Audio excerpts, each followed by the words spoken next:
Okay, back to our 11 o'clock business meeting. We starting with building and planning. Good morning, Commissioners. Tracy Jackson, Director of Building and Planning. I see one question for you. Yeah. I see you have, you're requesting an exec session. Is that We'll do it part of after. this or after? It's part of ours, but we'll do it after. We can do it after. Yeah, Okay. absolutely. Okay. Thanks. So the first thing on the list was the Willow Grove. I know you wanted to talk about it, Commissioner Dahl, so we brought it forward today. Okay.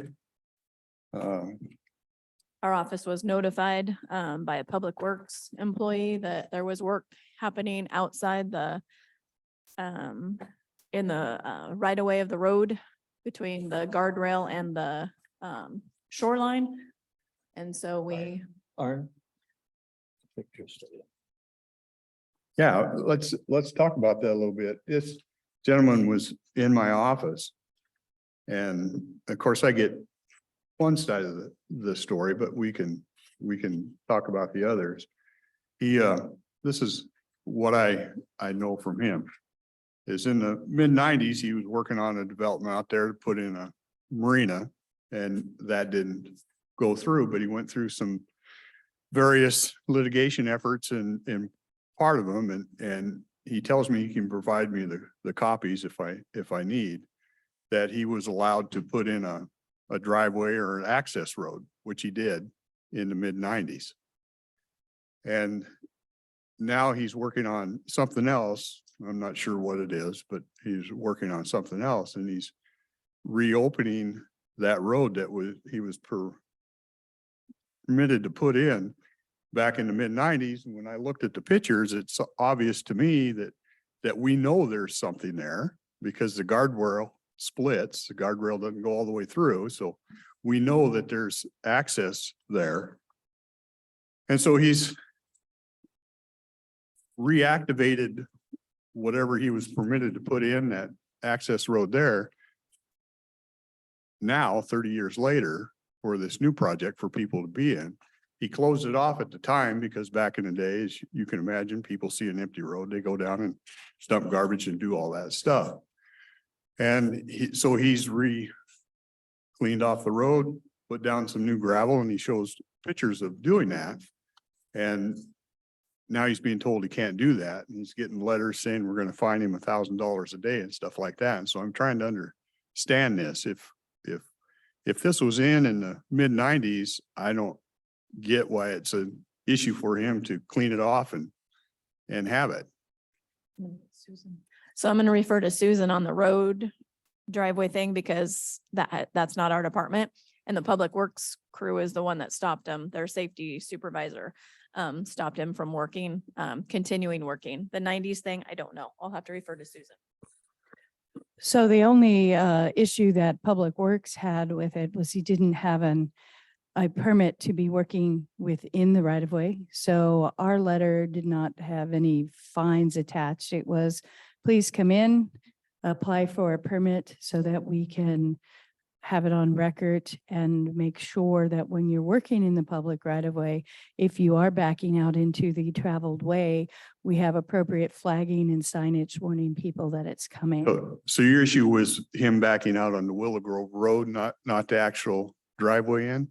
Well, he should have, if you're working on your driveway and making significant changes to it, you are required to get an access permit, and those access permits are free. It's just apply so that when somebody driving by, we have record of, yes, John Smith is refreshing his driveway, making a new apron, whatever it is that they're doing. And it is generally a 3-day process. If it's an existing, then it's less than that because you apply, the inspectors go out and look at it. If there's no issue, they issue it that same day. So if you come in on a Monday, the inspectors generally look at it on a Tuesday, and they're either issued Tuesday or Wednesday is our normal turnaround time for our access permits, and they are no cost. So, and he needs the access permit because he goes out. He's on working. Willow Grove. Yes, road? because on he's the working pavement? on the public right of way. Any work done within the public right of way, including work that is not in the traveled way, if it is in the public right of way, is required to have a permit from Public Works.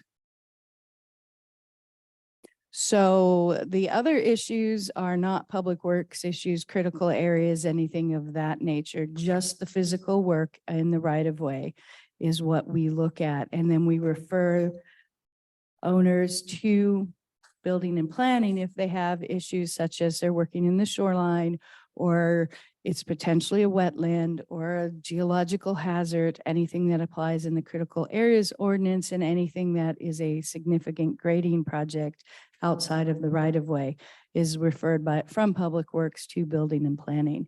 I literally look at basically anywhere from the first 10 to 20 feet of a person's driveway or working along the roadway in that area. So to correct this problem with you, he needs to get a permit for work in the public right of way. Yes, Even though he's already done it, yes, and that's free. correct. And I believe he has been into the office at the counter. I believe the construction manager mentioned to me that he had spoken to him at the counter. Okay. So then what's this $1,000 a day thing?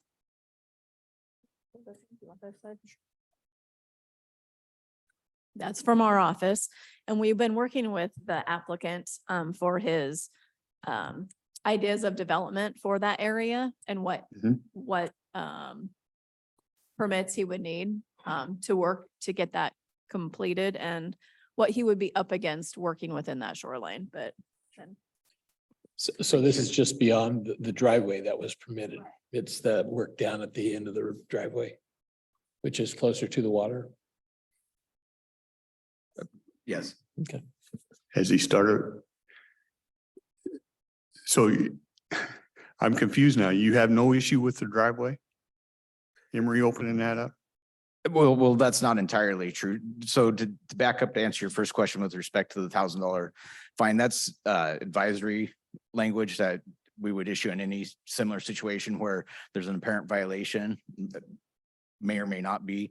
We advise the party that here's the potential consequences. So it wasn't an application of a fine at that time, just saying if you continue, these could be the consequences. And as I said, the standard language.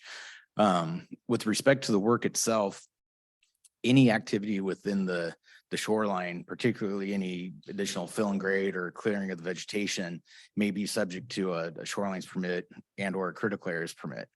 And so the language of the letter, I'm not sure if you've had an opportunity to review it, but basically we went out, assessed the situation, alerted them of the circumstances, and invited them to meet with us. I believe it said within 30 days of the date hereof, so we could explore this and figure out exactly what his ultimate intent is. And as far as going back to the 90s, and obviously we weren't privy to that. And so any of that information, any of that relevant information he would presumably bring to us, we could assess it in whole and make a determination if he's exempt or not exempt. But as it stood that day, we got a call from Public Works, said we're stopping the action out here because there's a new approach coming in. I personally went out and looked at the site, and I saw that the vegetation had been cleared down to the edge of the shoreline, as well as new import of material. And so we came back to the office, discussed it, and within a couple of days thereof, we issued this letter asking him to come in so we could discuss it further. I'm having trouble understand why a person can't clean off their approach that was there in the mid-90s. And when you look at it, we obviously knew it was there because the guardrail split. So we know something goes down there, or we would have had a guardrail through the whole thing. And it just seems like why does he need our permission to clean off something he already has? I don't get it. I get that we love our rules and our regs and all that stuff, but we need to start worrying about the people out here. That's who we're here to protect And I wholeheartedly agree with that, you know, in this specific circumstance, or similar circumstances, especially where you're near a critical water body such as the Columbia River, it is critical habitat. It's subject to, not only local, but state regulations. If he brings in the court order that said he could do that, is all this go away? We could definitely review it. What do you mean review it? If a What- judge said he could build this in 95 and he's cleaning off now, it's none of our business. Without, correct, but without seeing the full terms of that court order and what, if there's any terms and conditions of it. Carte blanche couldn't say, yes, absolutely, he could do it, but if that is what the court order says, then of course we would recognize it.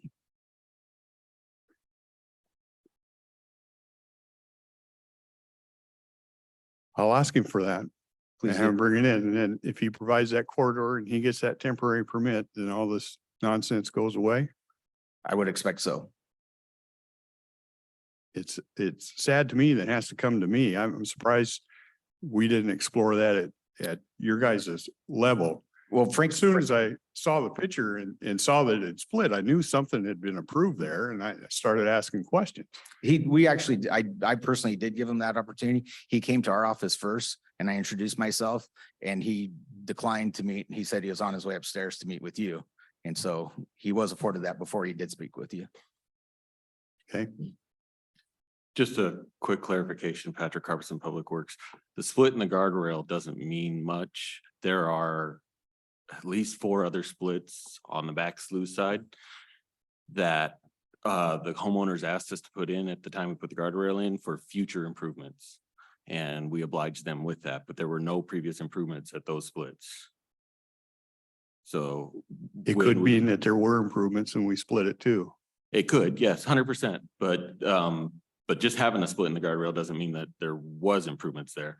There also could have been a dock that comes in at road level, something like that. It doesn't, there was no real indication that when we put the guardrail in, that there was a driveway there. It was so overgrown that it really didn't look like it.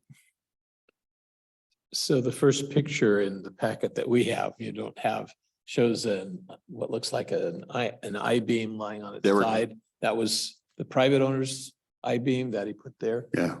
Okay. Correct. And then he's removed that. Yeah, because people were, you know how people are. They're Yeah, no, dumping no, that stuff makes down sense it. to have a physical block Yeah. to recover that. One of the challenges that happens with something back in the 90s is laws do change. And there may be new regulations if it wasn't developed within a certain amount of time. They might not be, that's the eligibility you were talking about to see if, That is correct. and that's always a frustration because somebody has their dream and they put it in abeyance for a couple of decades and think they can still go back. But if the law has changed, and it's usually a law that's generated out of the state legislature in terms of the environmental protections, that could cause a monkey wrench into, in what he had wanted, depending on what the development is. I would suspect this is not an RCW, it's an administrative code somewhere. Yeah. Could be, yeah. I put my machine on my driveway a lot of times and do things to it. And I know other people do too.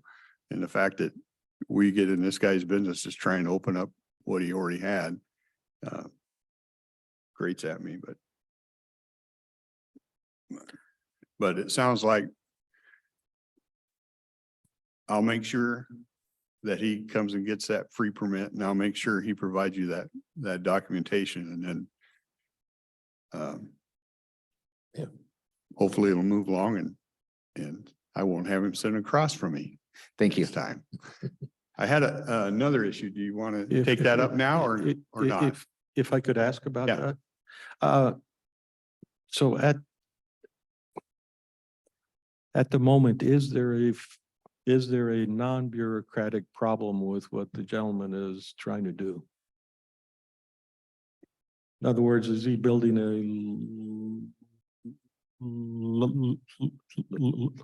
a smelter, a lead smelter there, or it's Correct. The things the non-bureaucratic issues that would be looked at is, for example, the side slope of the road there and then the material that he's imported, what's the runoff going to do? Is that simply going to sheet flow straight into the Columbia and add to the silt? I understand it's a relatively short section of driveway we're speaking to, but the vegetation that was removed, did that impact the aquatic habitat for any species? It's things of those natures that the review process affords the opportunity to take a look at. It is a shoreline of statewide significance. It is a critical area.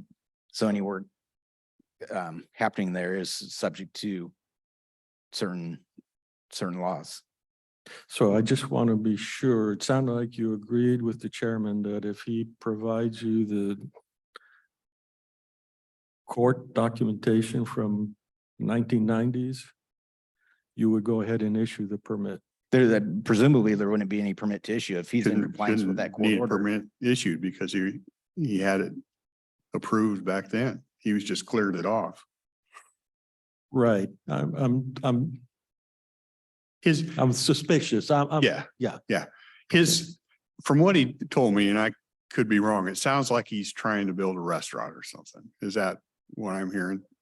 That, Yeah. I think that's what he's looking at, aren't you? Yeah, that's what I'd heard. And then you mentioned the letter with the advisory letter left without your review. How could that be?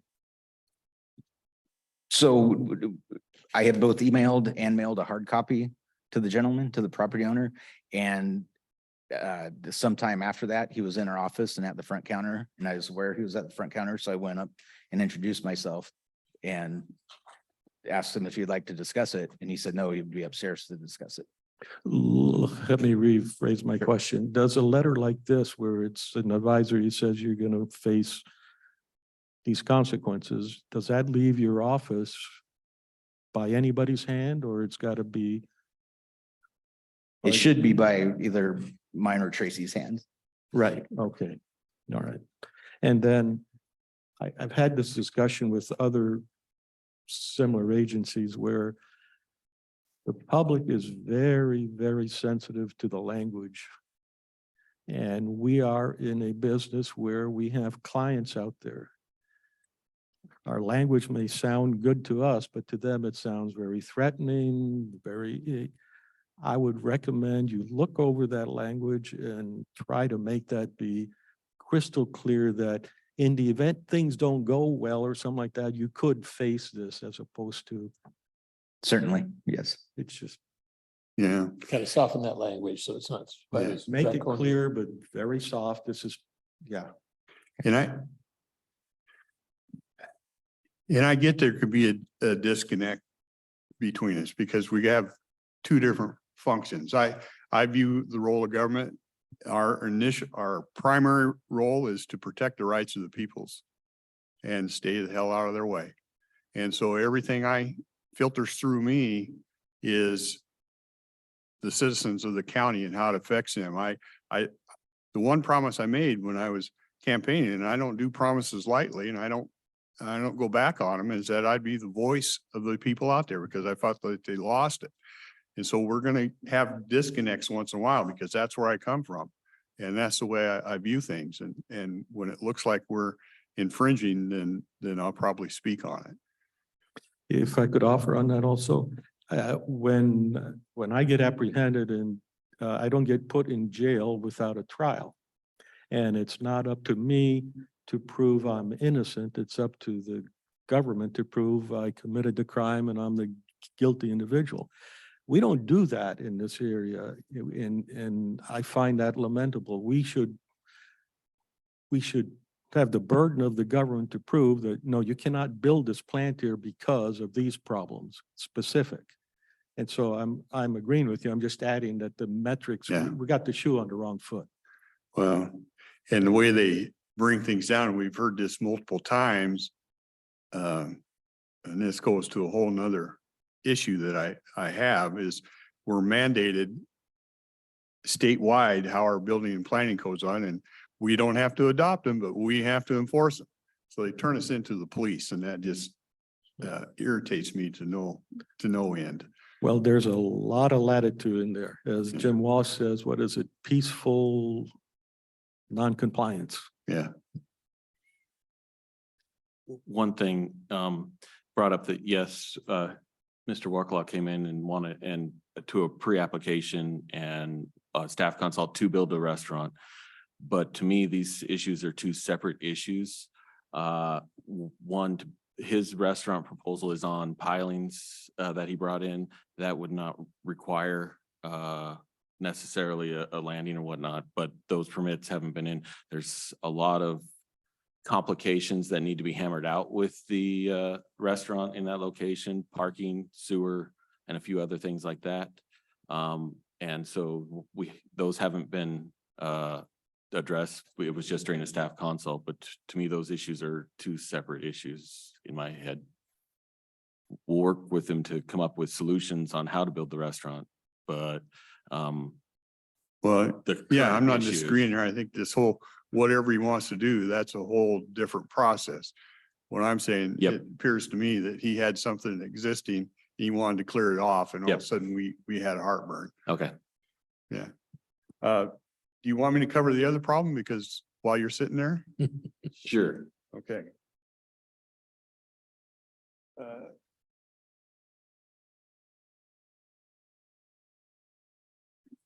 The other one you're familiar with, it's about the driveway that I've been chatting with you about. Oh, yes. The Keep private road, Yes. and I've looked this over, and I've seen some of the maps of it, and I'll explain what I see, and you can tell me if I'm off on this at all. But this property, and I don't know the main road that goes by, the paved road. There's a existing driveway that goes down to a single house. Before you get to that single house, there's an easement or an old road or whatever that turns off of that and goes back to the Keep property that they've divided and want to put two homes on. Yes. What we're telling them is now, because coming off of that paved road, there's 3 homes that it has to hit private road standards. And it doesn't make sense to me, because that the existing driveway, I can see the existing part where off the private road, you access 3 different homes. But the driveway to the Keep has nothing to do with the other home. It's only accessing 2 homes. So why we can't get a variance back to there confuses me. So I'll ask Mike to come up and talk a little bit about it.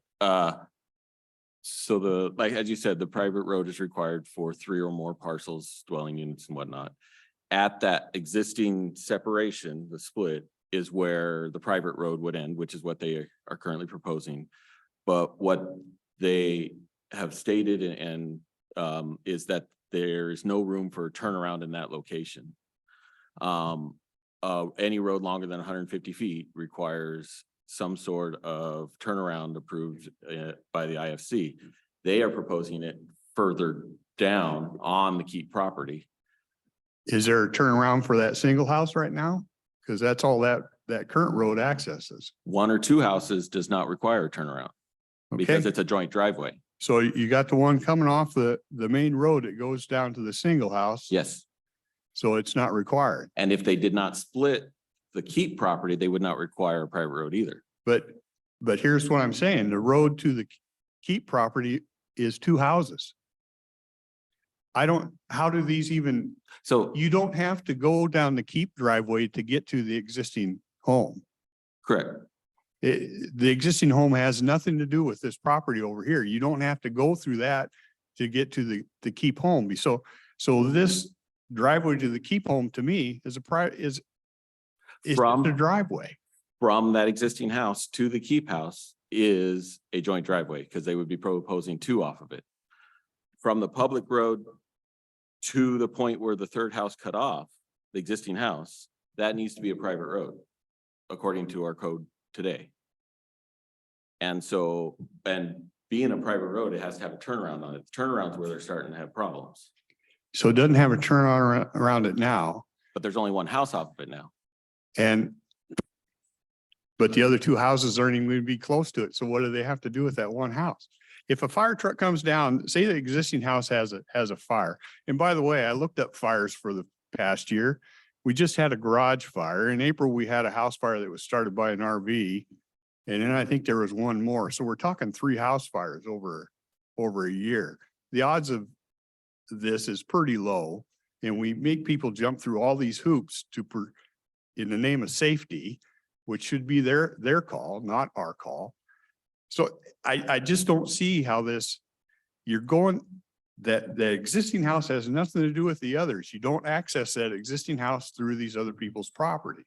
Now they use a short section of road, but a fire truck can get down to the existing house. It can go and it can turn down to the other properties. And you get down to the other properties, I saw the drawings from the firm that offered, I guess you guys call it a hammerhead for them down there. And I don't know why that's not acceptable. That's where I'll drop it to Mike. My understanding is the IFC requires a fire apparatus road to the terminal. Who's the ISC? International Fire Code. So the fire people run our building and planning department? Do I need Well, to as you talk to mentioned the fire people? before, the code is established at the state level. In this case, one of the bodies of the code is the International Fire We can Code. do variances on them, right? We have There leeway. is there's some administrative authority allowed, and these are the points we discuss. Are we capable of satisfying or complying with the requirements of the code? That's the question. And in some cases, interpretation is allowed. I'd like to become more familiar with the particular property. I don't have it at the top of my mind as to the details of the one you're discussing, but I'd like the opportunity to have it in front of me in order to provide a better response. But it is certainly something that would be subject to review as to whether or not the access provisions of the fire code are satisfied. Once again, we're very good at our words on paper. I want us to get good at our citizens in this county and this, when things obviously don't make sense, and this one, it doesn't make sense to me. I don't care what the code says. It doesn't make sense.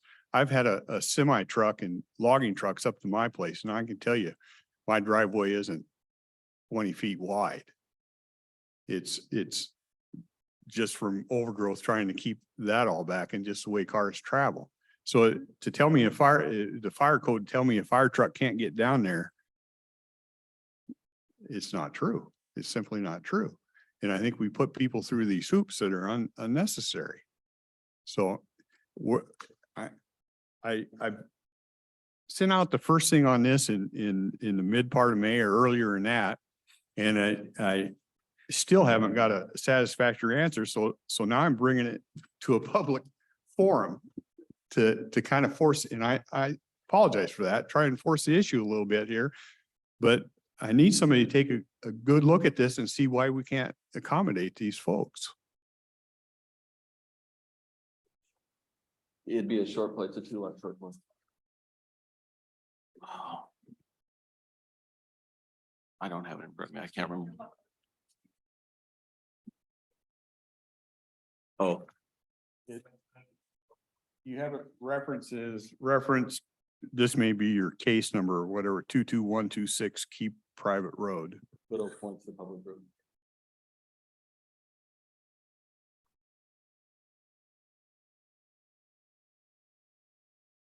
So one issue that we face is that without an official submittal, we can't give a variance, and promising variances before official submittals is dangerous. But we run into this everywhere.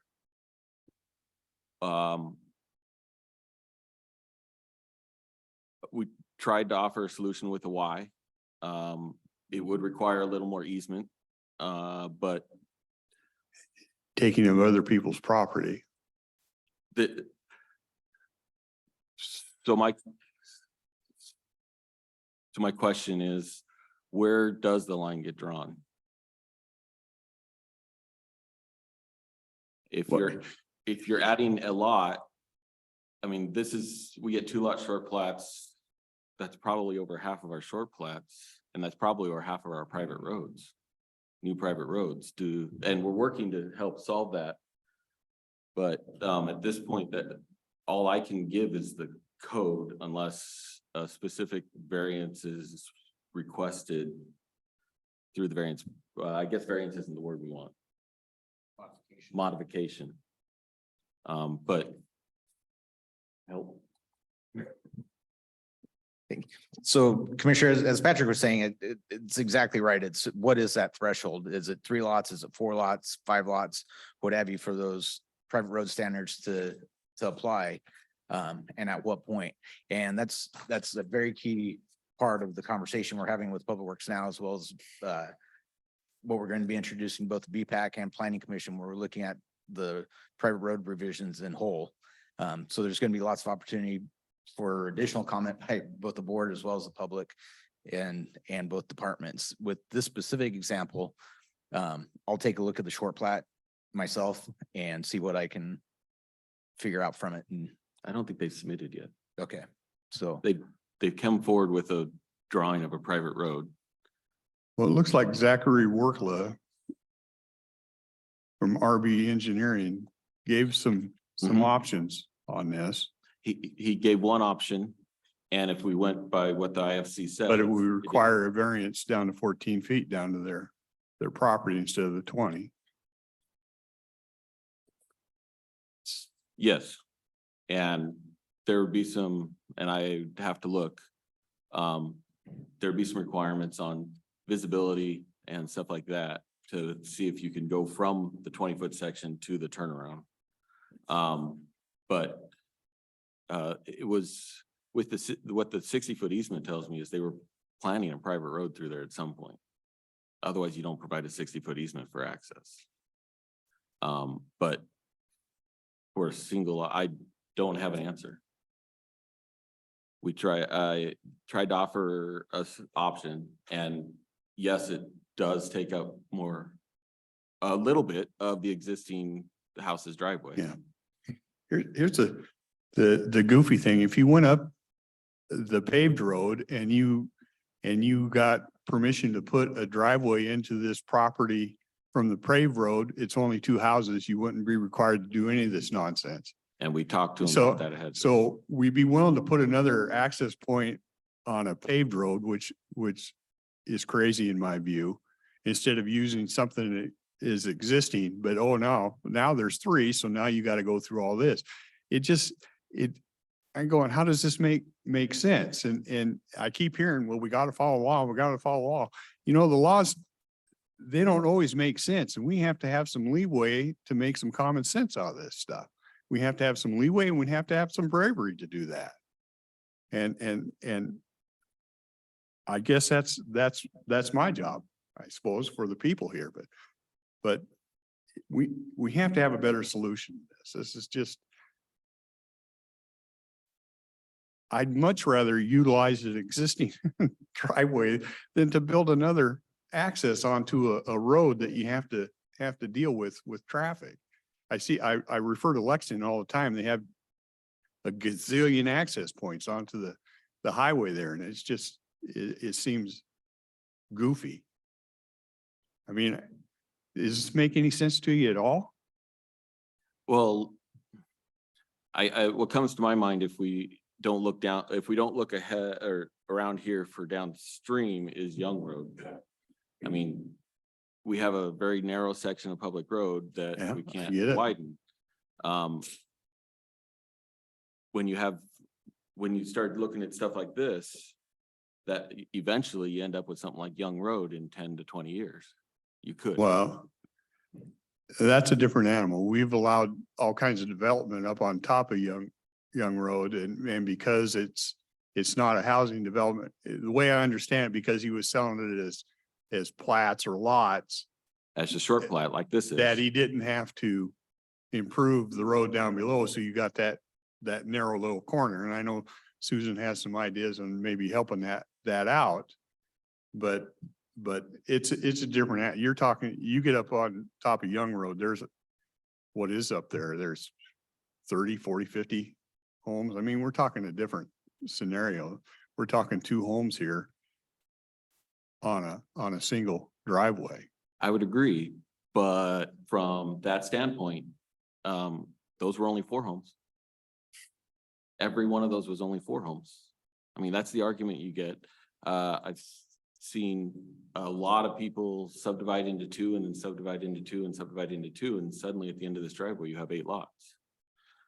It's that type of discussion that you start having.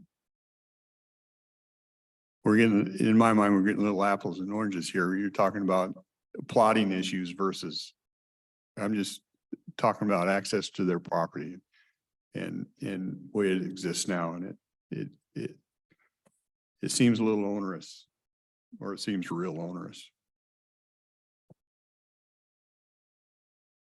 So where do we go from here? You gonna look at this for me, or where do we go? Certainly we'll look at it. When should I hear back? Or do you want to address this next Tuesday or what? I don't want to run this out another 4 weeks. From building and planning, I believe we can have an answer to you today. So we'll, We'll work with Patrick. Yep. We'll get a copy of what we're talking about. We don't know what we're talking, we'd like to see the plat in front of us and just see it. Wayne being newer to the department, he's been pretty inventive and finding different ways to make things happen. And we are currently working with Public Works and reviewing our private road standards. I know that that's going on, and I appreciate that. And hopefully we'll see some, We're trying to good get changes, these but- fixes fixed. but and you made a great fix at the last time, so you didn't have those goofy little strips of land. And this is one of those things that this particular one, if that road went past the existing house and then comes around, then you got 3 houses. But to me, this turns off. You got 2 houses you're servicing on this thing. and I'm not arguing that from the driveway up, it's a joint driveway. It's the turnaround and where the turnaround's located that's a real concern. Mhm. But yeah, we can be today and we'll work with you to have something today. Okay. Yeah, there's some interesting lessons or pretty much key issues in here. There was a question asked, where do we draw the line? Well, apparently, some folks feel the IFC draws the line, but the IFC is some strange entity that has no idea of the specific circumstances. So per force, they have to put down a rule of thumb down, but it may not be applicable in the situation. Another point is apparently, and if I misunderstand this, then please straighten me out.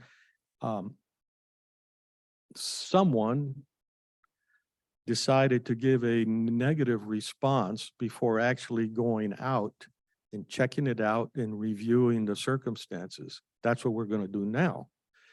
But we have a client out there who's rather unhappy because he was told no. We really want to reverse that. We don't really want to put the burden onto someone before we are fully apprised of what can happen. The third point is there are reasons that we shouldn't give a variance, and there are reasons we should. The ones where we shouldn't give a variance is where we're actually materially endangering other property owners nearby or some such thing. But to satisfy bureaucracy is going to be the least interesting argument that I think we should entertain. So I'm hoping we can all factor this into sort of future decisions.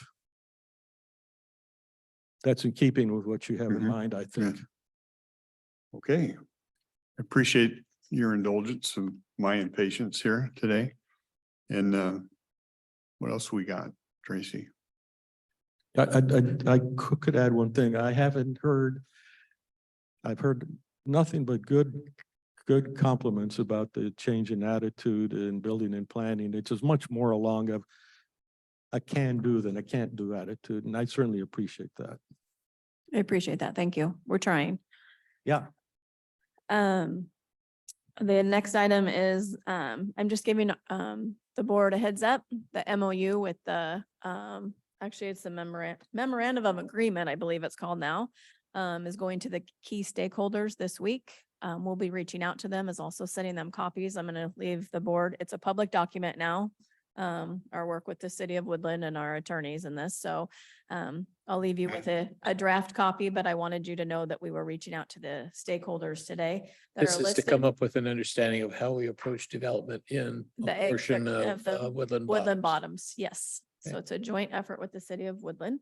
So So- does City of Woodland have that? I'm sorry. Do they have it? They have it, we have it. I'm meeting again with the Okay. city on Wednesday. Well, Wednesday I'll morning, be yeah. at their meeting tonight, so I'd just be interested. And if they're it gonna comes talk up. about it. Yeah, and- okay. Yep. And Okay. they've already signed their portion. So we'll have a clean copy for our board to sign at a later date. If he's going to be at the meeting tonight, he probably needs to get a copy of it right Yep, now. I'm Yeah. bringing you a copy. Yep, and Super, I'll send it yeah. electronically as well. Yep, I just wanted to If give they you have the heads. some Well, they don't Yeah. usually ask me to speak. I tell them I'm just there to observe, but if they, Castle Rock likes to know, but yeah, there's, And just to be clear, that's a clean copy approved by Mr. Jensen And Jay Durr, our attorney. Mhm, and Jay both. Dare. Yep, Right, yep. okay. and Susan Drummond from City of Woodland. Cool. They're all in agreement. So Wow. it says draft on it because no city council or board has signed it yet, but that's being distributed to the stakeholders this week. I just wanted to give you a heads up. Surface mine ordinance. Dare ask a follow-up on that. Go ahead. Is there, I think the answer, I'm curious as to what's in it in terms of, what's a salient feature of the agreement? We're going to play nice together and have a vision for the Woodland Bottoms. Okay, so it's an agreement, it's an agreement to meet and discuss. Yes. Okay, thank you. Yep. Was that good? Tomorrow on your agenda is the surface mine ordinance. It's the extending the interim controls for a year. We're hoping not to utilize the whole entire year. It has been through work groups. It's gonna, planning commission has heard it. We need to get our legal to be able to review it and then hopefully adopt those interim controls as permanent regulations. So the only question I've had from people is there's no changes, are there? there are no And changes. I've told them, Not I one haven't bit. heard there, I'm pretty sure there is absolutely no changes that these are the rules we're hoping to be adopted. And this should be the last time we extend it is what That's correct. I've That's our hope communicated. as well. Okay. Yep. And then building code update. I don't, you want me just, the state has extended their adoption date until the end of October now. Yeah, I heard Yes. that at Longview. By the way, Longview doesn't agree. They say they don't have to, because it was asked of them. How did it put? They were asked if they had to follow the codes, even if they didn't adopt them, and they said no. So I thought I didn't say anything. I just found it interesting. That's all I had. And then 10-minute executive session on potential litigation after we're done with. Public After we're Works. done? Yep, Okay. thank you. Public Works. Thank you.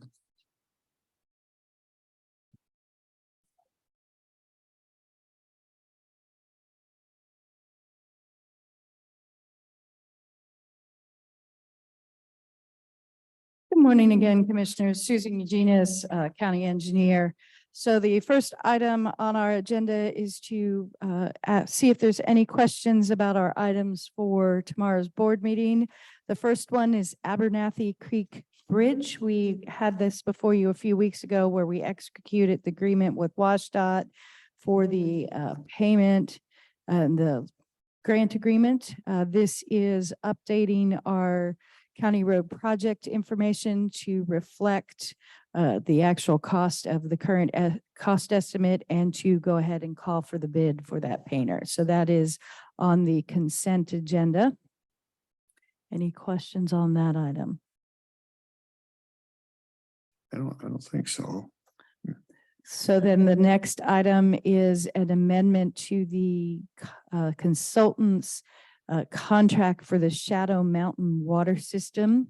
The amendment is for $68,000, and it is an additional request from the county to do work. We are asking them to complete the survey work. When we originally signed the contract, the county survey crew was going to complete this work. But we are several months out. We've been waiting on it, and we're rolling into construction season. So our survey crew is getting busier, and we don't anticipate them being able to complete this survey until September or October. But because we really want to get this project moving, spend the dollars that we have available on it and upgrade this system for the residents, we're requesting that we amend their contract by $68,000 so the consultant can complete and process the survey. So does this project include the congressional appropriation? So yes, part of this money will be the congressional appropriation. And so we need to keep this project on track so that we do not have a longer time than the money is available. Yeah, I was gonna ask that too, because that's fine. Our lobbyists have said they thought we got federal funds on this one, so. This is did we- additional. We had originally authorized ARPA funds. Yes, so we have ARPA funds. Other designation from Congress is in addition. Yes, and they have Okay. finally reached out to start that process to obligate that money, and it's not going to be as easy as they make you think it's Yeah. going to be. So you will probably see documents that come in the next couple of months for us to obligate that money through there. It's actually coming down through the EPA. That's what he was saying. So this is in addition to the ARPA money we've already put on it. Well, this is the congressional, yes. This is an additional amount to authorize the Right. consultant to do. But the congressional allocation doesn't mean we don't take back ARPA funds because No, it just helps with the total cost of the project. yes, especially the way the cost of construction have been going, our Yeah, cost when we came with the ARPA is not going to match what we're actually going to spend, yeah. unfortunately. Okay, thanks. So all those questions for clarification have confused me. Sorry. So could you tell us what the dollar amounts are each of the funding sources for the thing? So that when I sum them all up, that's the total cost of Abernathy Creek Bridge? So Abernathy, we're on Shadow Mountain, Abernathy. Oh, Creek- Yeah. Shadow Mountain, yeah, So Abernathy Creek Bridge, I believe, not Shadow Mountain. yeah, Shadow Mountain is, I believe, 1.5 of ARPA, 1.5 or maybe 1.9 congressional. I will have these numbers for you tomorrow, or I will email them to you. So we're in the range of just over $3 million, and we're estimating now that it's going to be a $4 million project. Okay. Okay, thank you. I told you it got me confused. It even moved me. Okay, All right. so that's, and you wanted another 68,000? 68,000 for survey. So we can start designing the route and where we're going to be locating pumps and reservoirs as needed. So it's just efficiency to get it moving. We've kind of been waiting on their survey. So by having the consultant do the survey, we will be put on their schedule in like 2 or 3 weeks, and they'll get out there. Our survey crew is busy going into construction season, so we decided to Yeah. pivot. And the 68K would come from where? It would come from, at this point, because the congressional is not, haven't signed on the line, it would come out of the combination of ARPA and water sewer funds. Okay, thank you.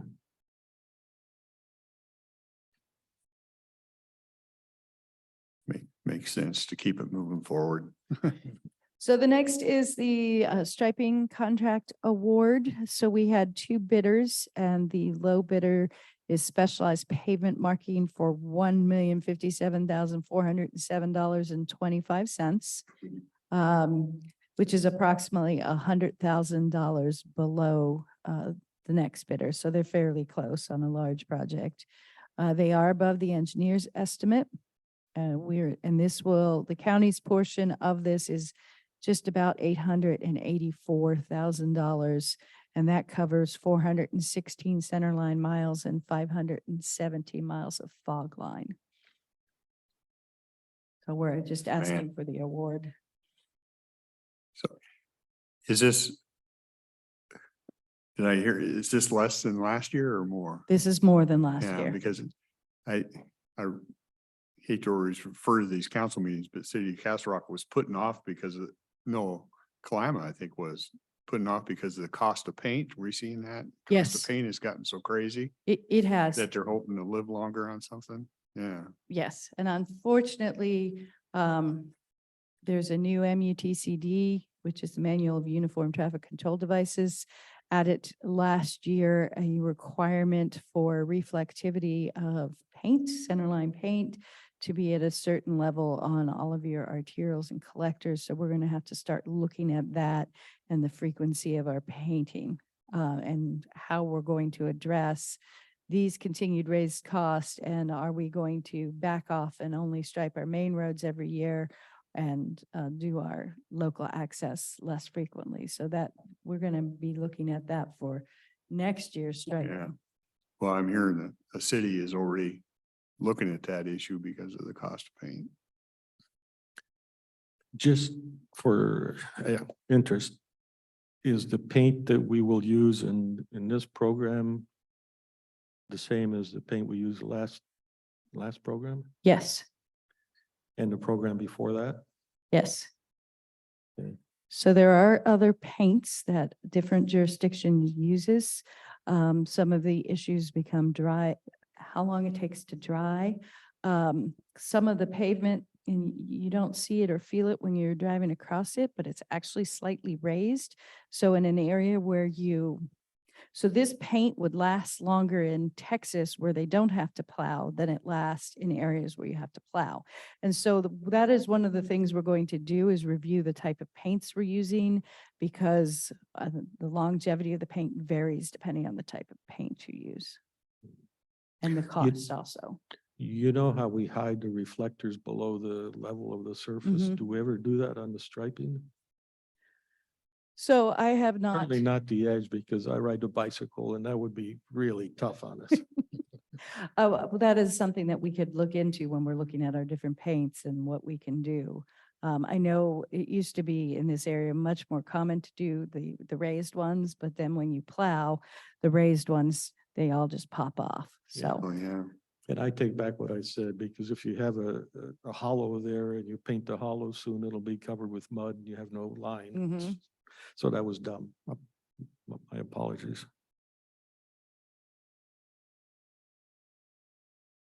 So then my last one is continuing our theme from earlier. So we have an ongoing issue out on Madro Road, 421 Madro Road. think I know about So this is a fence that the neighbors have asked to be removed that is in the right of way. We started working this issue in the summer of 2021. And at that time, we did determine that the fence in question at 421 is within the right of way. And we were working with the neighbors, and at that point, the neighbors that had the issue with the fence were amendable to paying for it to be moved with the neighbors' agreement. So the county went out, we established the right of way, and we staked it. And this has never happened. So let me run through the pictures since I always know visuals catch everybody's eye. So we have, the first picture is a screenshot from Google Earth, and it shows Spencer, Madra Road, and the dot is on 421. 421 is the home that has the fence within the right of way. And it has a driveway on Madra Road, and it can also access this shared driveway by 3 homes beyond it that goes out to Madra Road. So the site distance issue is on that. It is a shared driveway because it was established in 1979 prior to our private road standards. So at that time, it was just a shared access easement. These 4 lots were created from that initial front lot, and there's a 25-foot access easement for their use. The second photograph The is second, which way is it? Which way is the north on that first picture? straight up. No, straight to the left. Sorry, Okay, thank you. pretty much straight to the left. So then the second picture is a street view from Google Earth. And on the right, you can see the fence. This is a street view taken in 2012. So this fence is not a new fence when this issue was brought to our attention. And as I have been directed in the past, and what our public works policy is, we don't go out looking for issues. We try to prevent new ones from coming in. Otherwise, I would be writing letters to everybody to move everything that's an issue.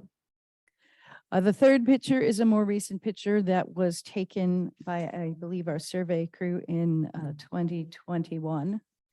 That shows the driveway access as you're heading, you're on Madra Road heading to the south, so to the right side of the Google Earth photo. Hey, totally unrelated. What's the meaning of that sign that says 423? It's a fire sign. That is an address sign for one of the residents down that roadway. So Oh, but that's an official sign by the fire department? I do not know that it's an official sign. It just looks like an address sign as far as I know. Oh, okay. You know, around Kalama, you can see a lot of those, but they're official. Oh, are they official? Okay. It must be something they do in Kalama, not in other Okay, locations. thank you. So then the third picture, fourth picture, where you see the pickup truck and the orange stake, that stake represents where the right-of-way actually is. This is a shot of the driveway then to the north of where the fence begins.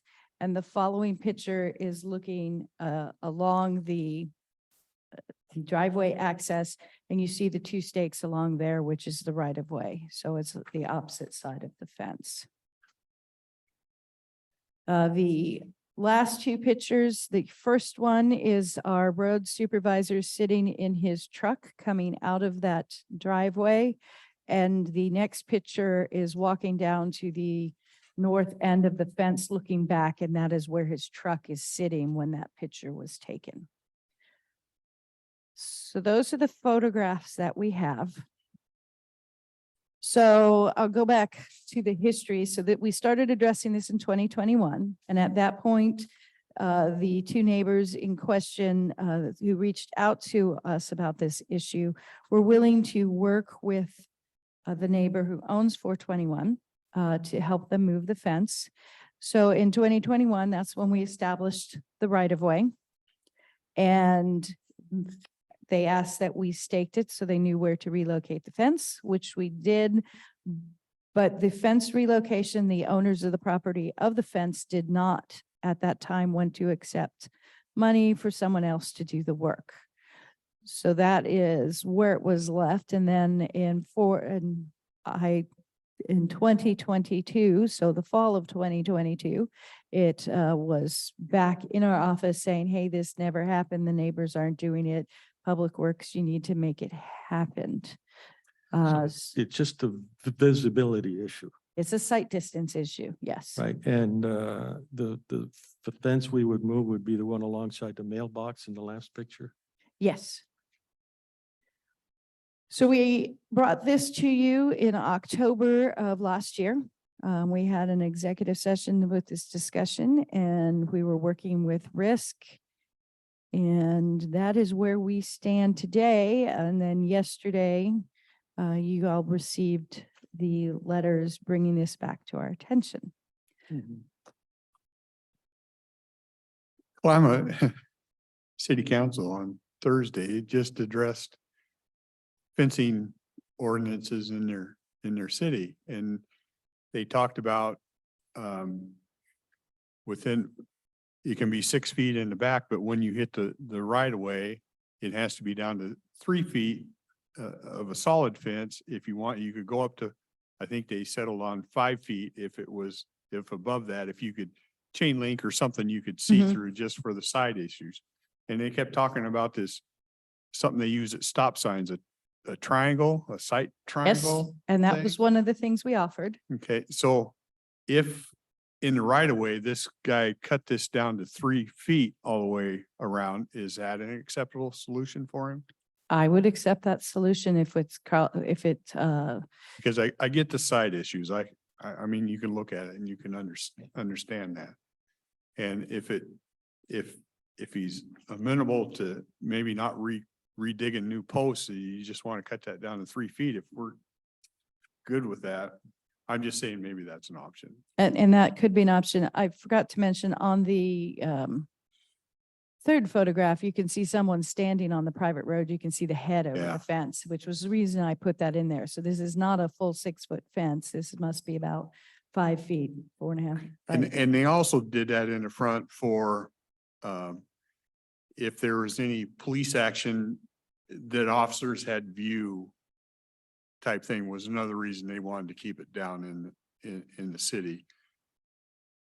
There may be some of that applicable too. I mean, if they had something happen there and an officer couldn't see in there, it's to their detriment. I mean, I Mhm. get the odds of something happening are probably low, but You could also have a hybrid, right? You could yeah. cut the top half off. Wanted to put- keep it- Put chain link up there. Yeah, if you wanted to keep that same height for a dog or something like that. But I get that the people need to be able to see and coming out on that road. And at some time in the future, if you needed that land again because you're going to expand the roadway, you would just say, you got to move it. Yes, when we do projects, people move fences or the fences are reconstructed back on the right-of-way line, especially when we acquire new right-of-way. If it includes a fence, they are either compensated for the fence or we reconstruct the fence at the new right-of-way line for them. Okay. However, there's nothing on the 6-year plan to. No, there is Success nothing rate. planned in this area. What do you need from us, Susan? Just the agreement on what we could do with this guy or? I need direction on how you want to move forward because the letter that we received from Mr. Hanks was requesting that we take the fence down. So I'm looking for a direction of what kind of letter you would like me to write the owners of 421 and how to proceed from there. Do we want to direct them to remove it? Do we want to direct them to do the corner? Do we want to offer them the option of the chain link? And how long do we give them? And from then, who do I push it along to? Do I push it along to risk? Do I push it along to Doug? Do I take it to nuisance abatement officer to handle this issue? Direction of where you want me to go. Well, I can give you a start and then others can chime in and change that if they want, but I think he has to bring it down so it's a visibility. So the visibility issue is, it doesn't concern me so much that he's in the right of way. If you ever ride in the road, it'll be taken care of anyways, but I think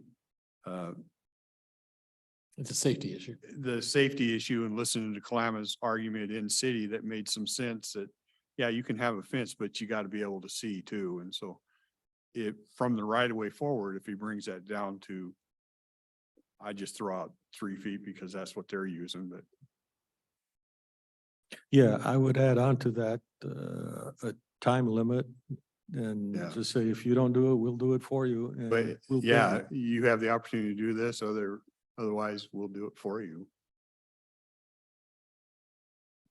And I would think, how far is that fence onto the right of way? It's quite a ways. isn't Mm, it? Where's that picture with a with fair the number pickup of feet. truck and the It's a flag? fair amount into, let's see. I was looking for the picture with the truck also, so it's the front Up half of it. Fourth. the fourth Cab. Picture. Yeah, so it's a good 20 feet. Part of the problem out in this issue is the center line of the road does not match the center line of the right of way. And when this road was constructed, when this short plat was done in 1979, they gave us the additional right of way. Because if you look at the picture, you can just see, so in this picture, you can see where the telephone pole is and Yeah. it lines up with the fence. So beyond this driveway, the right of way shrinks back to what it was originally. So it's narrower through there. So that telephone pole and beyond there, there's a fence are in the position of the former right of way, which is what I'm guessing happened sometime between when this was originally short platted, somebody else purchased this property. They put this wood fence back in the position where the wire fence was because that lined up with the old right of way. That is my supposition of how we went from a wire fence to a wood fence at this location. Either that or they looked at what the wood fence was beyond the wire fence was and said, well, that's good enough. That should be the right of way. I talked about common sense earlier, but that goes both ways. Mhm. And this homeowner obviously building this, he's not thinking, because obviously you're blocking view and stuff. So it's on both sides to make sure that they're doing the correct things. Right, and probably in the middle of the fence along the street is far less important than the corners. Yes. We're not just talking about the front. Well, yeah, we'll have to Take it back on the sides. take it back on this side here also. Yeah. Probably, it Yeah, looks the like there's a opposite side fence too. post here. So that somebody sitting with their bumper on the edge of pavement can look through that side of the Yeah. fence and on the Yeah. front. Yeah. I think we all agree with that. Do we? Yep. Yeah. We do. So a 30-day or 60-day or 90-day timeline would you like me to give the gentleman when I write him or the? If the owner. county ends up doing it, you need a court order to do that. I don't know. I'd have to ask. It's kind of sounds like the judge would have to clarify, but I don't know what the process is. So. Yeah, that process I can ask Doug Jensen about what the next step would be if they don't do something. And I always say that because if you're talking about deadlines, the courts have their own Yes. view of time.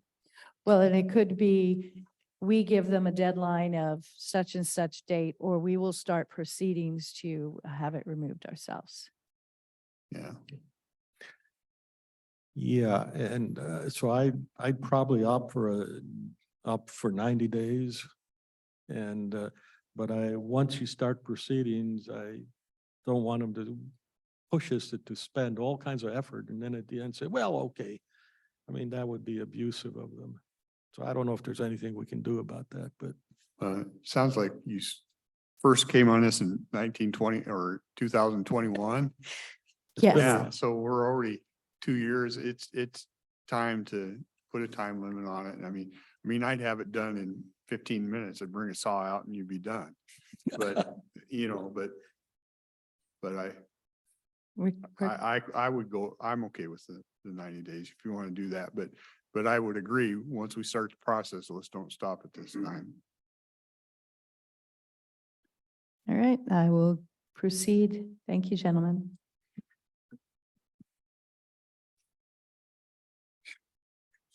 Oh.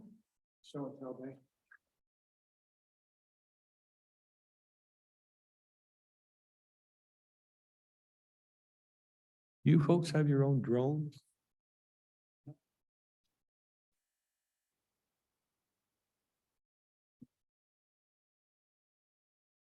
Mike Moss, Public Services Director. The last item we have before we have a few miscellaneous items not on the agenda. We got word last week, this came from Melissa Dunn from Parks, that the Fish and Wildlife is adding a fish weir to the South Fork of the Toutle River. This is mainly to capture salmon going upstream.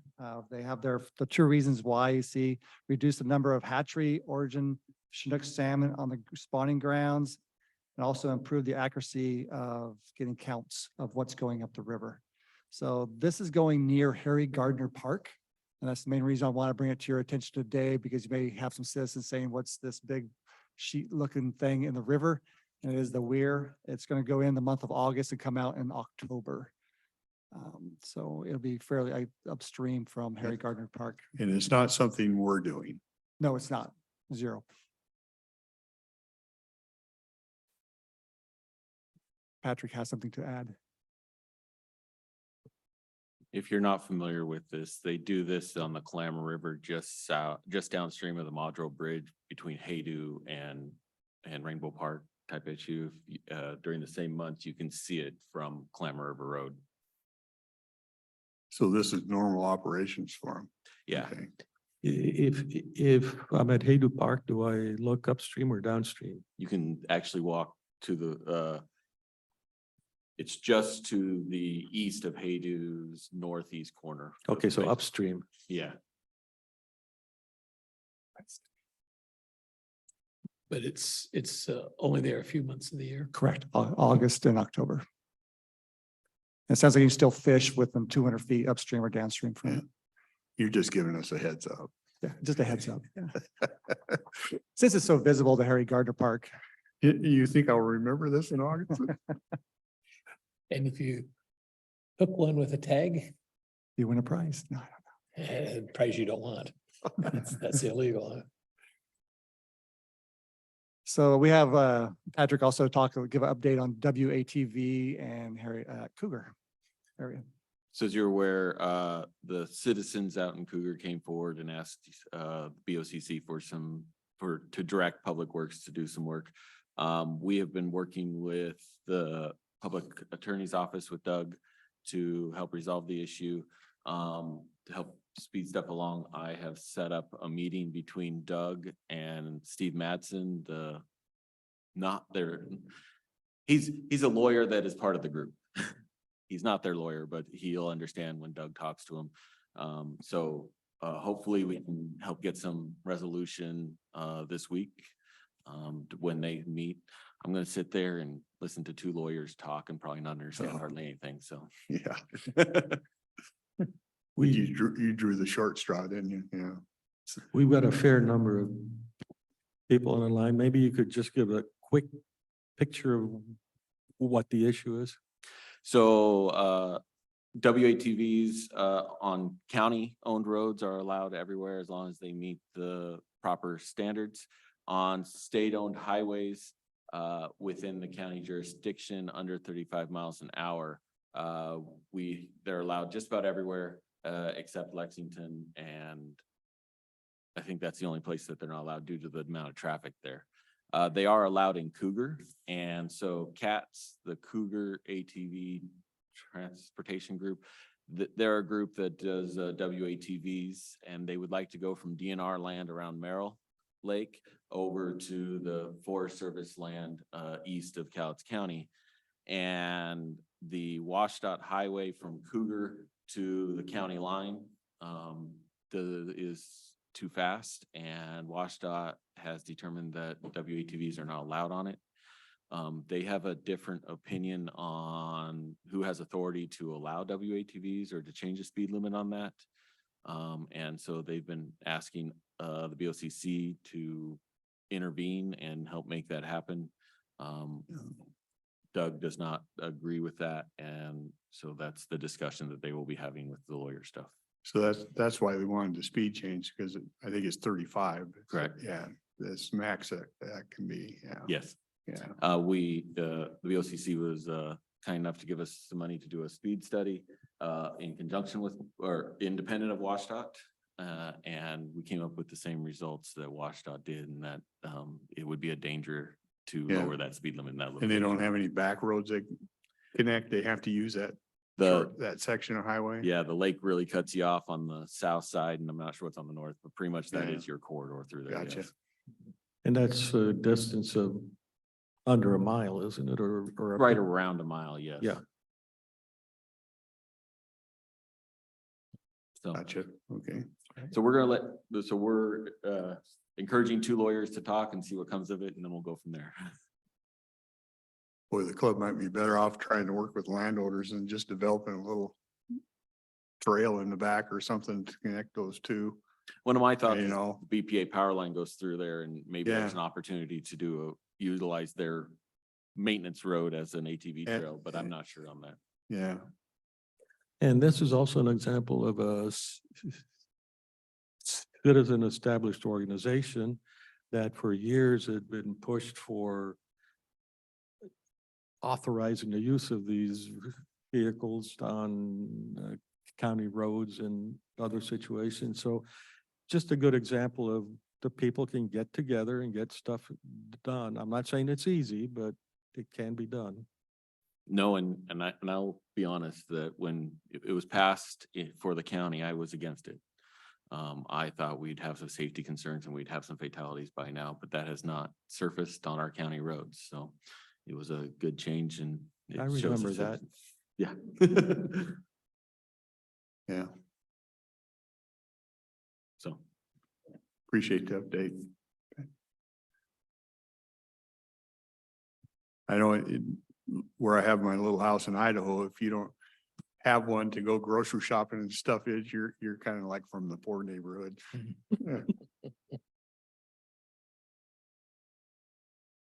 Morning, Savannah Clement, Public Works. I'm just here to give you a facilities update regarding the steering committee that the board had directed us to kind of put together.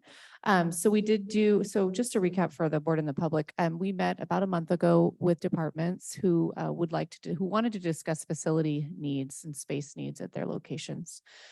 We talked about square footage needs, outgrowing space, and of course, the conversation transitioned a little bit to the Hall of Justice needs. And that was a strong contender of what we needed to focus on.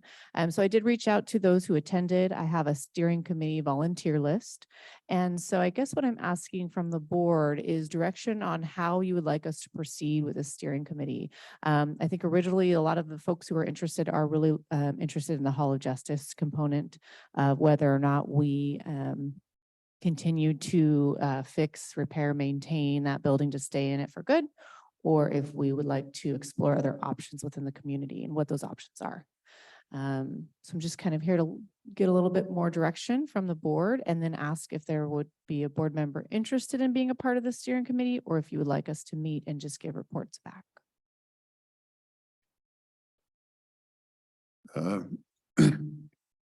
Well, I think I shared this before and my colleagues may have a different take. They've worked with this longer than I have, but sitting on that committee, listening to everybody, to me, it seems like the Hall of Justice is kind of, whatever we do there kind of bleeds out what happens down the road. And I could be wrong on that, but that's the sense I got. So when I'm looking at it, I'm going, if we figure out we got to quit kicking that can down the road and figure out that. And I think a lot of other stuff bleeds out, but I'm open to other interpretations. Like I said, you guys have been dealing with it longer than I have. Yeah, the Hall of Justice is clearly the one highest priority usefulness that we can tackle until we look at the money. And we look at exactly how we would, all the entities involved. And I have been disappointed that I don't think we get as much cooperation as I would like from the courts. They're busy doing something, but if we tackle the Hall of Justice, the biggest problem is going to be the inadequate jury rooms, the courtrooms. It just are not up to what we should have today. So one concept would be you move the Superior Court and district court out to some other facility, someplace, you repair the building and you move them back in. Well, that should horrify you by now, because from our experience, just during the COVID era, it cost us a fortune to move a courtroom to the event center. And to do that once and back again is pretty foreboding. So I think a move that involves the courts should be a one-step move. They continue operating in the Hall of Justice until they go to their new home. Now, deciding on a new home is very expensive. I think folks can probably straighten me out, but the number of 100 million is in my head. And I don't know that we want to afford that. Can we afford it is also a valid question. So from a practical standpoint, if we vacate space in this building, we then allow us to collapse all the other rental properties that we have around for like OPD's location, drug court. We could make space either here or in the Hall of Justice if we move stuff out of the Hall of Justice. I think we ought to move all the storefront facilities or groups to the mall, where we could actually have a build to suit done fairly economically. I think we can afford that, and we really help the public out because parking becomes easier, ADA accessibility becomes easier, maintenance of the exterior is included in everything. And as I've said before, much to people's discomfort, we are slumlords. We have a pile of money, we buy the property, and then we pretend that it's going to maintain itself. And that doesn't happen. So right now we own this building. If we were to move to the mall, we would not own the building. We would be on a long-term lease. That's a paradigm shift. Anyhow, I'm saying all of that for people who haven't been plugged in long. At one point, it looked pretty good payback in that if we take our facilities and what they cost and do a proper business maintenance allocation, said we would have an account that is, call it an amortization account or something like that. We're talking about 10% to 15% on the property, and you can chintz a little on it, but make a long story short, the payback would probably be pretty reasonable, and we could get a lot more for our dollar on a build to suit. So we make a deal. And by the way, if we wanted the other courtroom at the Three Rivers Mall, they would build it. And that would be probably,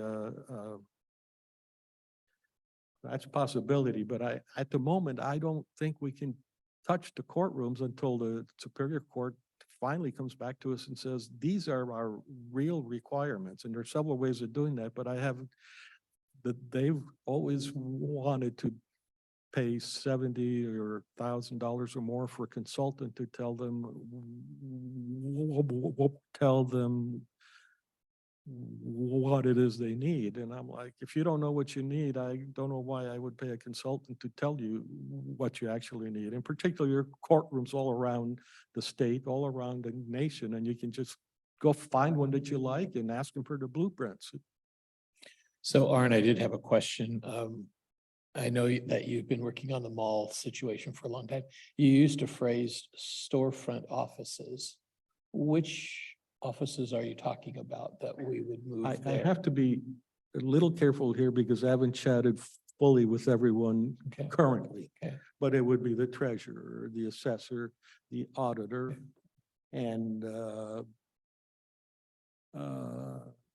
Health department? and Health department? Would that be one? and the health department, and then EHU would go there also. Which could- one? Which one? EHU, Oh, EHU, yeah. and I think we could do, I'm a little hazy that on building and planning, yeah. So we could actually, a big thing would be to move, building and planning also. We could move, Public Works over there also, and where Public Works is, the Sheriff's Department could move there, and that leaves us tons of space for consolidating everything. We own the building where Public Works is in now, and we lease at least 2 other buildings. Yeah, we have a few leases around OPD, Child support. yeah, on Commerce Avenue. Yeah. Those are the bigger ones. Yeah. So that's the way I would see the domino falling in this matter. A problem is we're always afraid of the unknown, and I'm there too. And so if we started to move, not all at once, in other words, if we tackled the storefronts and that worked out well, then there would be a lot more interest for the courthouse, if you will. You know, it almost, and you correct me, it almost sounds like two things. One, what we're talking about here is trying to get people and maybe more efficient operations. And number two is how do we tackle the gristle of the court? That's almost Yeah. it's almost a separate item that you need to start working on beside this other. Yeah, I don't know if that helps, Savannah. No, I anticipate a couple things happening with the steering committee. Of course, I anticipate the hall kind of dominating the discussion, at least at first. But I do know other departments have expressed the need for more space. IT and elections are the 2 that spoke up in this meeting. So I anticipate that coming forward as well. The other thing I think will come up is being the possibility of hiring a consultant. I think that will come up. I can't say for sure, but I think that the group may want to explore what a third party can tell us we should or need to do. I don't know that there's interest from the board on that, but I do anticipate that coming up as a possible starting point. I'm very negative on that because we ought to decide what it is we need. Now, once we decide what it is we need, we can have an architect try, float plans, but we waste too much money on consultants. If you want a representative from this group up here, I'm more than happy to do that. Just, I only say that because I have the longest term sitting here as Commissioner Weber pointed out. I am the youngest. Yeah, I think that would be a good thing because clearly I've had a shot at it and we're in no place. Maybe. One of the things that we don't have a good answer to, though, is the condition of the mall and to what extent it has durability. It's we would need to get those kinds of figures along the way. Sure. Any change like this is going to consist of expenditures beyond our normal operating expenditures. I would think that just the transition and remodeling and all those costs. Yeah, just for the move, but there's a way we can incorporate all the build to suit gets, if we sign a 25-year lease, say, then it gets factored into there and we pay it.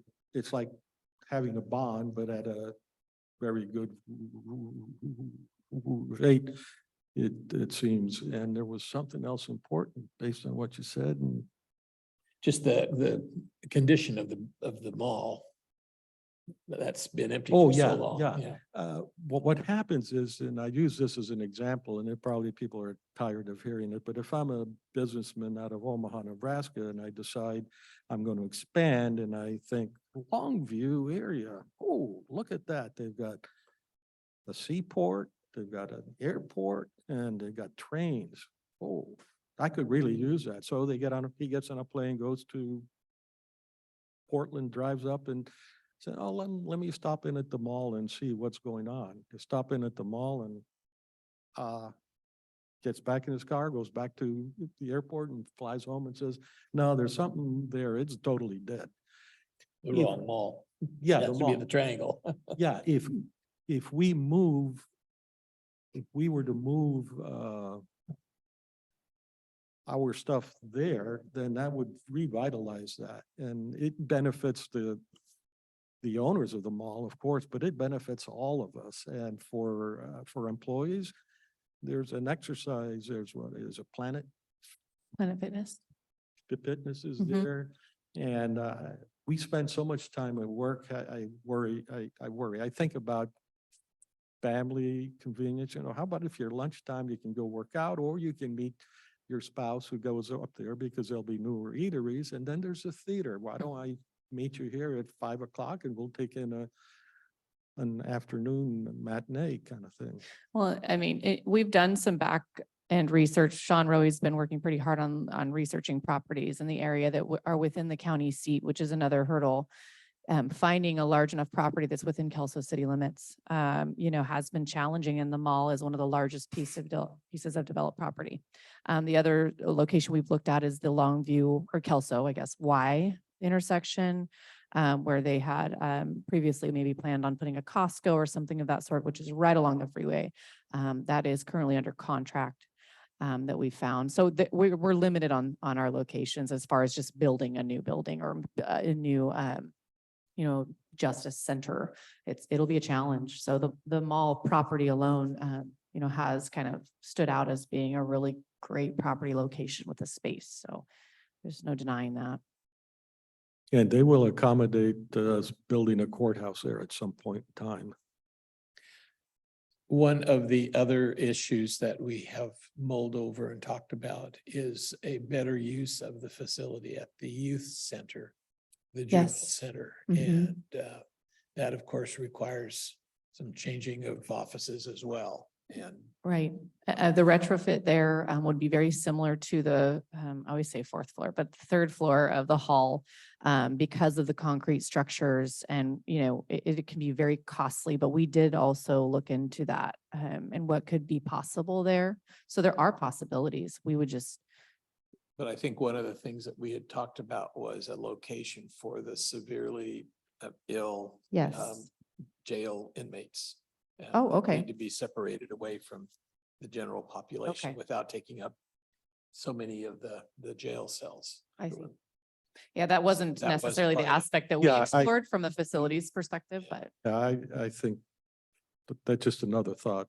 Mhm. What I'm hearing is we really got two paths. We got the Hall of Justice and we got the efficiency. They're gonna come and meet and combine it sometime, but it sounds to me that the steering committee, you're kind of looking at two avenues, realizing that at some point they come together. Mhm. And if you want one of us on there, I'm okay doing it unless one of my colleagues want to do that. I like that. I'd like to offer also, at some point, there's this sentimentality that applies here. I don't think anybody has sentiments about the Hall of Justice that are what you call good sentiments. I haven't received any good feedback. Yeah, But Positive. for this building, I think it's got some historic value, and it speaks to me, but I'll bow to what other people think on that. Okay. That So help you at all? yes, it does. So what I'll do moving forward is we'll get some dates on the calendar and we'll go from there. Okay. Thank you. Thanks. Appreciate that. I have one Thank last you. item before executive session for building and planning. Cowlitz Gardens, we put speed humps in there during the project for North Pacific Half Bridge. We removed two of those speed humps today, the ones that were near the residents. With the north one, we left in there for a little bit longer. There's no houses close by. That's the major complaint we got, was the noise of trucks or traffic going over the speed humps. So we got the two closest ones out of the neighbors and left the furthest one in for a little bit longer, just to slow traffic down in that area. Northland, that's where the guy's taking all those trees down and stuff, right in there, yeah. That's, Imagine their traffic is really, Yeah, diminished, but we had a few neighbors asked to keep those speed humps in there a little bit longer after the project ended to make sure people were going the normal road and not cutting through Cowlitz Gardens. Would you anticipate them being permanent? We did not. We have speed humps, other places in the county that residents are pretty happy with, but different neighborhoods. And we haven't, I'll leave that up to the county engineer. She decides if she wants to leave a permanent speed hump in Cal's Gardens. Great, thank you. Do we have, I have purchasing and parks, we got. Okay, Nothing today. we're all covered. So I think we're down to executive session. And Tracy, Is there any more comments from citizens? yeah, we can do that. Potential litigation for 10 minutes. Last chance for comments before we do that. I don't see any hands. Okay, let's take care of that. Okay, back from executive session, no decisions were made. I would ask for any, if I see any final comments or anything before we adjourn this meeting. I take it it's a good sign that the gentleman who was here for the Oak Point property driveway thing just walked out with Tracy. They're going to continue the conversation. Good. Just for folks, a preview of what's gonna happen tomorrow afternoon. Yeah. Just reminding people, good stuff happens in, not only on Tuesday morning. But Tuesday afternoon also, juvenile court. Yeah, and Wednesday's big. Wednesday, that first one is Larry Wood's presentation. Yeah. That we saw a little bit about. And then sheriff's and the prosecuting office on the mental health tax. Ryan said he'd be back. Great. Okay, All right. I see no hands. I see no other people approaching. We'll adjourn. Thank you.